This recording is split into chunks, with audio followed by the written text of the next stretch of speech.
ସ୍ୱାମୀ ବିବେକାନନ୍ଦ କହନ୍ତି କେବେ ହେଲେ ଭୟ କର ନାହିଁ।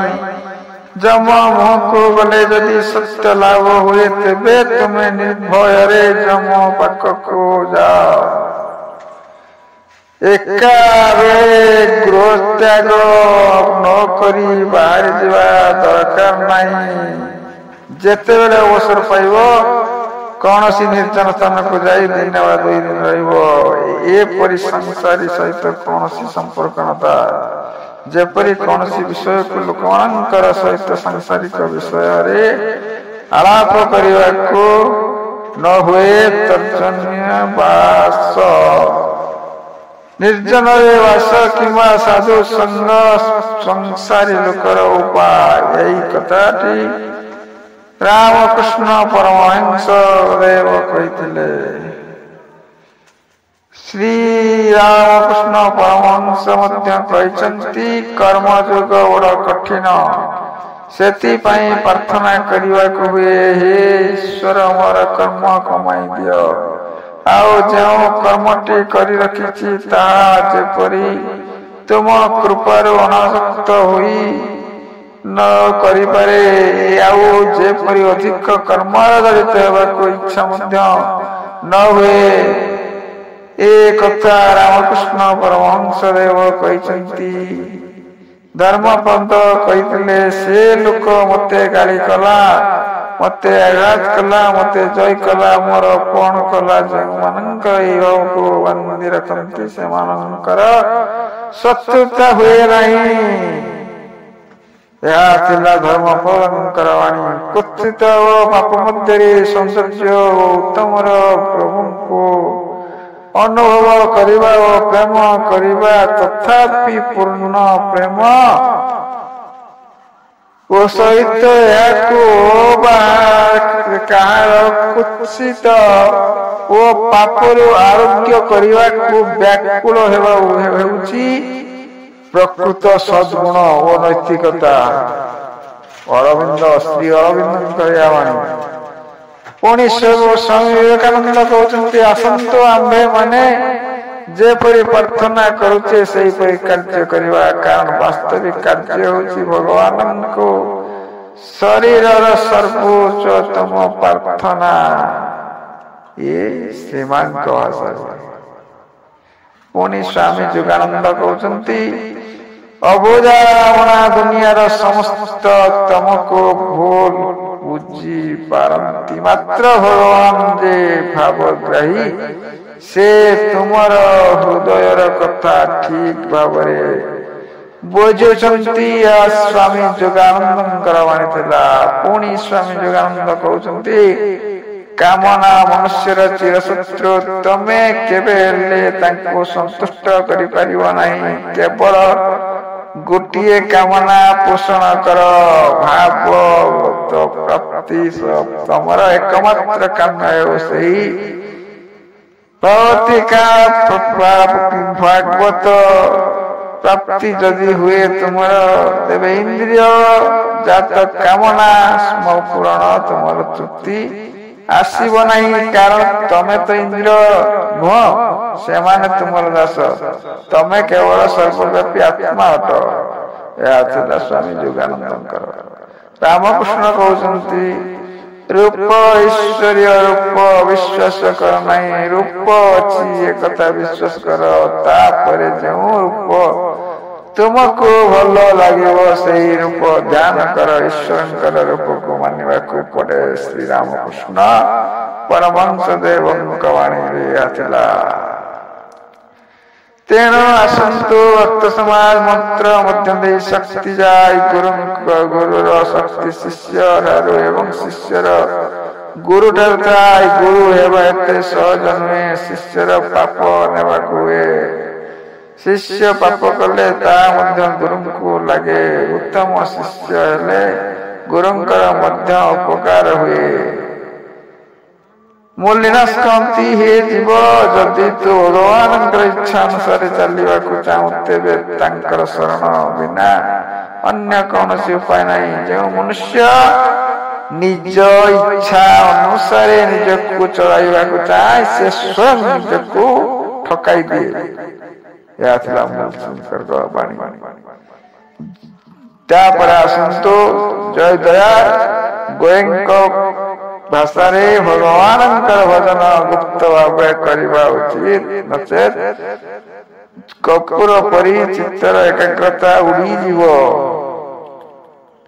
ଆସନ୍ତୁ ସ୍ୱାମୀ ବ୍ରହ୍ମାଣ୍ଡଙ୍କର ଆଉ ଗୋଟିଏ ନୀତିବାଣୀ ନବା। ଧୈର୍ଯ୍ୟ ଧରି ସାଧନା କରିଯାଅ, ଯଥା ସମୟରେ ତାଙ୍କର କୃପା ହେବ।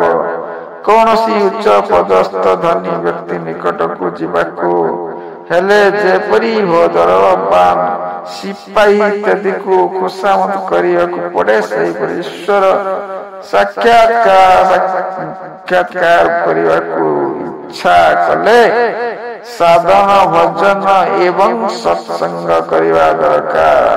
ସ୍ୱାମୀ ବ୍ରହ୍ମାନନ୍ଦ କହୁଛନ୍ତି ଯେ କହନ୍ତି ନିଜର ଇଚ୍ଛା ତ୍ୟାଗ କରି ପ୍ରଭୁଙ୍କର ଶରଣାପନ୍ନ ହୁଅ। ତାଙ୍କର କୃପା ପ୍ରାପ୍ତ ପାଇବା ପାଇଁ ଅତ୍ୟନ୍ତ ହୀନ ହୁଅ। ନିଜର ଇଚ୍ଛା ଶକ୍ତି ଦରକାର କର। ଦୁଃଖ ସହ୍ୟ କରିବାକୁ ଶିଖ। ସଂସାର ମୋହରୁ ନିଜକୁ ରକ୍ଷା କରିବା ଭଳି ଦୁଃଖ ମଧ୍ୟ ସହଜ କର। ଏହା ଥିଲା ଜେକବଙ୍କ ଭାଷା। ଜପର ଅର୍ଥ ଭଗବାନଙ୍କର ନାମ ପୂର୍ଣ୍ଣ ପୂର୍ଣ୍ଣ ଉଚ୍ଚାରଣ।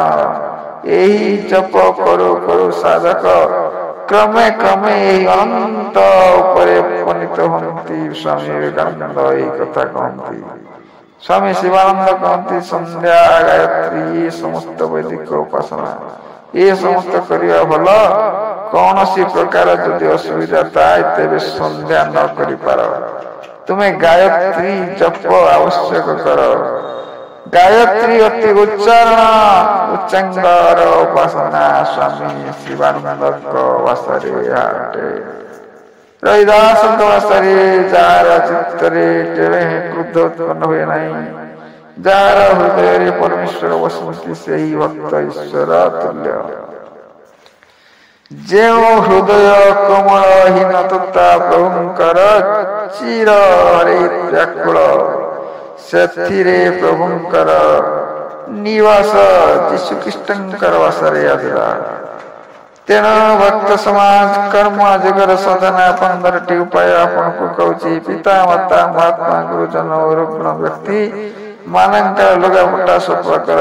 2ରେ ଅସହାୟ ବ୍ୟକ୍ତି ଏବଂ ପଡ଼ୋଶୀ ସକାଶେ ଚିକିତ୍ସାଳୟକୁ ଔଷଧ ଆଣିଦିଅ। 3ରେ ତୁମର ପଡ଼ୋଶୀଙ୍କ ସହିତ ଶତ୍ରୁ ଏବଂ ରୁଗ୍ଣ ବ୍ୟକ୍ତି ଏବଂ ବ୍ୟକ୍ତି ଓ ଯେଉଁମାନଙ୍କର ତୁମ ଘୃଣା କରନ୍ତି ସେମାନଙ୍କ ସକାଶେ ବି ପ୍ରାର୍ଥନା କର, କାହିଁକି ନା ସେମାନଙ୍କର ଧର୍ମ ତାଙ୍କ ବିଚାର ଯେପରି ତୁମର ଧର୍ମ ଠିକ୍ ସେହିପରି ଯଦି ହୁଏ ତେବେ କୌଣସିଟିରେ ପୃଥକ ରହିବ ନାହିଁ। ତେଣୁ କିଏ କଣ କଲା, ପାପ କଲା କି ତପ କଲା, ସେଇଟା ଭଗବାନଙ୍କ ବିଚାର। ତୁମର ବିଚାର ହେଉଛି କେବଳ ସତ୍କର୍ମ। ତେଣୁ ସତ୍କର୍ମ ଅନୁସାରେ ଏଇମାନଙ୍କର ସେବା ମଧ୍ୟ କରାଯାଇପାରେ। ରୋଗୀ ମାନଙ୍କ ଗୋଡ଼ ହାତ ଘଷି ଦିଅ ଓ ଅନୁଭବ କର ଯେ ତୁମେ ପ୍ରଭୁଙ୍କ ସେବା କରୁଛ। 6ରେ ଦୀନ ଦରିଦ୍ର ଗୋମାତା ଓ ପଶୁ ପକ୍ଷୀଙ୍କୁ ନିଜର ଖାଇବା ପୂର୍ବରୁ ଅନ୍ନ ବିତରଣ କର। ଅନ୍ୟମାନଙ୍କୁ ଉତ୍ତମ ପଦାର୍ଥ, ଉତ୍ତମ ମିଷ୍ଟାନ୍ନ, ଭଲ ଭଲ ଖାଦ୍ୟ ଓ ସୁସ୍ମିଷ୍ଟ ଫଳ ପ୍ରଦାନ କର। 7ରେ ତୁମ ପକେଟରେ ସବୁବେଳେ କିଛି ପଇସା ରଖ ଏବଂ ବାହାରେ ଥିବାବେଳେ ଦୀନ ଦୁଃଖୀଙ୍କୁ ଦାନ କର। 8ରେ ରୋଷେଇ ଶିଖ, ଉତ୍ସବ ମାନଙ୍କର ଲୋକମାନଙ୍କୁ ଖାଦ୍ୟ ପରିବେଷଣ କର। ଏହି ସେବାର ଅନୁଭବ କର। 9ରେ ଅନୁଭବ କର ଯେ ସମଗ୍ର ବସୁଧା ଏକ ବିରାଟ କୁଟୁମ୍ବ ଏବଂ ସମସ୍ତ ପ୍ରାଣୀ ଏହି କୁଟୁମ୍ବର ଅନ୍ତର୍ଗତ। ଭଗବାନ ସ୍ୱୟଂ ଏହି ପରିବାରର କର୍ତ୍ତା। ଲୋକେ ତୁମକୁ ଉପହାସ ନିନ୍ଦା ଓ ଭର୍ତ୍ସନା କଲାବେଳେ ନିରବର ବିନା ପାରିଶ୍ରମିକରେ କୌଣସି ସାମାଜିକ ସଂସ୍ଥାର ପ୍ରତ୍ୟେକ 1 ଘଣ୍ଟା ସେବା କର। ପ୍ରାଥମିକ ଚିକିତ୍ସା ଶିକ୍ଷା କର ଓ ଜରୁରୀ ଅବସ୍ଥାରେ ସେବା କର। 13ରେ କଠିନ କର୍ମ କରିବାର ଲାଗି ଚେଷ୍ଟା କର। ଯେଉଁ କାମକୁ ଅଜ୍ଞାନୀମାନେ ନା ପସନ୍ଦ କରନ୍ତି, ତୁମେ ନିଜ ମନ ଯେଉଁ କାମକୁ ଭଲ ପାଏ ନାହିଁ ସେପରି କାମ କରିବାକୁ ଚେଷ୍ଟା କର। ଏପରି କାମ କଲାବେଳେ ସଂକୁଚିତ ହୁଅ ନାହିଁ ଯେ କୌଣସି ପ୍ରକାର କାର୍ଯ୍ୟ ସୁଚାରୁ ରୂପେ ଭାବେ ଏକାଗ୍ରତ ସଦା ଆନନ୍ଦ ସହ ସମ୍ପାଦନ କର। ଅମୁକ କାର୍ଯ୍ୟ ନିଶ୍ଚ ଏପରି ଭାବ ବର୍ଜନ କର। ପ୍ରତ୍ୟେକ କର୍ମ ହେଉଛି ପ୍ରଭୁଙ୍କର ଆରାଧନା। କୌଣସି କାମକୁ ଦରପନ୍ଥଟିଆ କରି ଛାଡ଼ି ଦିଅ ନାହିଁ। 15ଟି ବାଟରେ ପଡ଼ିଥିବା କଣ୍ଟା, କାଚ ଖଣ୍ଡ, ପଥର ଆଦିକୁ ବାହାର କରିଦିଅ। 15ଟାରେ ପଡ଼ିଥିଲା ଶୁଣିଲେ।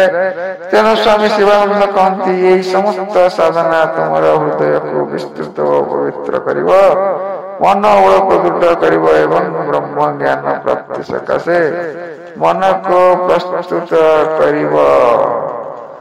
ତେଣୁ ସେଇଥିପାଇଁ ଆସନ୍ତୁ, ଗୃହସ୍ଥମାନଙ୍କର କିଛି ନିୟମ ଅଛି।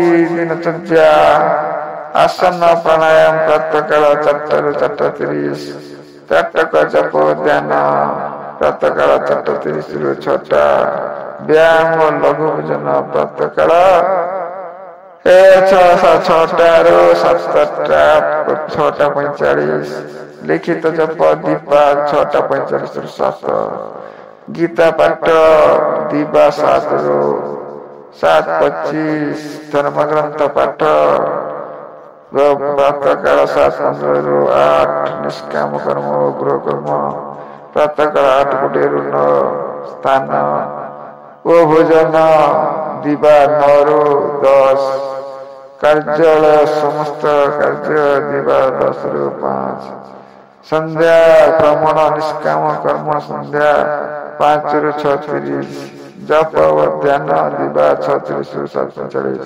ଭୋଜନ ଦିବା 7:45ରୁ 8:15, କୀର୍ତ୍ତନ ଭୋଜନ ପ୍ରାର୍ଥନା ଦିବା 8:15ରୁ 8:30, ଧର୍ମଗ୍ରନ୍ଥ ପାଠ ଦିବା 8:30ରୁ 9:15, ଆତ୍ମବିଚାର, ଆତ୍ମଚିନ୍ତା, ଅନ୍ତର୍ଦୃଷ୍ଟି, ଆଧ୍ୟାତ୍ମିକ ଲିପି, ନିଦ୍ରା ଏସବୁ ଦିବା 9:15ରୁ 10 ଏବଂ 19 ଦିବା 19ରୁ 4 ମଧ୍ୟରେ ଏହି ସୂଚି ରହିଲା। ଆପଣ ଯେତେ ଜୋର କରିବେ ସେତିକି ଲାଭ ପାଇବେ। ଏ ହେଉଛି ଆମର ସବୁ ନୀତିବାଣୀ। ଏହି ନୀତିବାଣୀକୁ ସମ୍ପୂର୍ଣ୍ଣ ରୂପେ କରିପାର, ନଦୀ ନ କରିପାର କିଛି ତ କର, ଯାହାକି ଭଗବାନଙ୍କର ଆଦରର ପାତ୍ର ହେବ। ଭଗବାନଙ୍କର ସେଇ ଲୋକକୁ ଆଦର କରନ୍ତି ଯିଏ ମାନବ ସେବାକୁ ମାଧବ ସେବା ଭାବେ, ଯିଏ ଉଚିତ କର୍ମଯୋଗ ବାକ୍ୟ, ଯଦି ସତ୍ୟ ଥାଏ ସେ ସତ୍ୟ କହିବାକୁ ଭଗବାନଙ୍କ ପାଖରେ ମଧ୍ୟ ଡରେ ନାହିଁ। ତେଣୁ ସତ୍ୟ ହିଁ ସତ୍ୟ, ସତ୍ୟ ହିଁ ସନାତନ, ସତ୍ୟ ହିଁ ଜୀବନ। ହେ ବନ୍ଧୁ, ଆଜି ଏତିକିରେ ଥାଉ। ଆପଣମାନେ ଯଦି ଭଲ ପାଉଥିବେ ନିଶ୍ଚିନ୍ତ ସବସ୍କ୍ରାଇବ୍ କରିବେ। ରହୁଛି। ଜୟ ଜଗନ୍ନାଥ।